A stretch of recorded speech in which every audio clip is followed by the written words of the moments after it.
أخبار اليوم.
في البيت من 1 كيلو 3 كيلو توصل، ونحط الباك اب طبقا للاحتياج بتاع البيت، سواء دي سي اللي هو موجود في الاول ده، واحنا ركبنا منه من النوع ده في الوادي الجديد.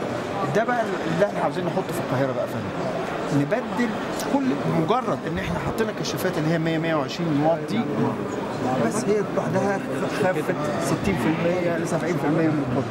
فالنوع ده يا سيادتك لو هو ده اللي احنا عاوزين نركبه له.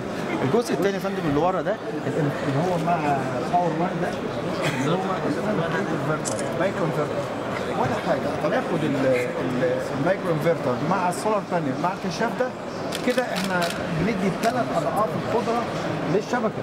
احنا بناخد تلتها بس بالليل والتلتين تاخد من الشبكه.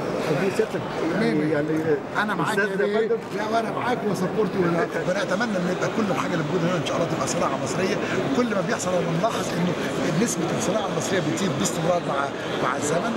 طبعا اهتمام المعرض هنا بادخال الطاقه الشمسيه ده امر مهم جدا في الوقت الحالي، لان توجه الدوله دلوقتي على الطاقه اللي هي المتجدده بكميات كبيره. ويمكن احنا ساعدنا في عملنا تعريفه التغذيه اللي هي الفيد انت عارف، عشان تقدر تشجع المستثمرين انه يقدر يجي ويبني محطات ابتداء من يمكن 1 كيلو وات يحطها في دار البيت لغايه ما يبقى محطات لغايه حوالي 50 ميجا وات. ده بالتعريفه. اللي عاوز يعمل حاجات اكثر من كده لها تكنيك ثاني مختلف او لها طريقه آلية ثانيه مختلفه. لكن يعني انا سعيد بوجودي في المعرض ده في الوقت ده، وبالتوفيق ان شاء الله. يعني هو اضافه كبيره للعمل في مصر، وده برضه بيعكس عدد الناس المشتركين الكبير دوت وتعدد الجنسيات، بيعكس مدى الثقه بتاع العالم الخارجي في ان مصر الحمد لله في تحسن، وان مصر دائما تعافت، وان احنا دائما نحو التقدم ان شاء الله. هي بتجيب باستمرار، وان شاء الله بتمنى لها التوفيق دائما. وانا عارف ان هم ابتدوا يعملوا جوينت فينشر مع احد الشركات العالميه في هذا المجال، واخر بجانب المعرض مش عامل في مصر بس، انما عامل في خارج مصر كمان ان شاء الله.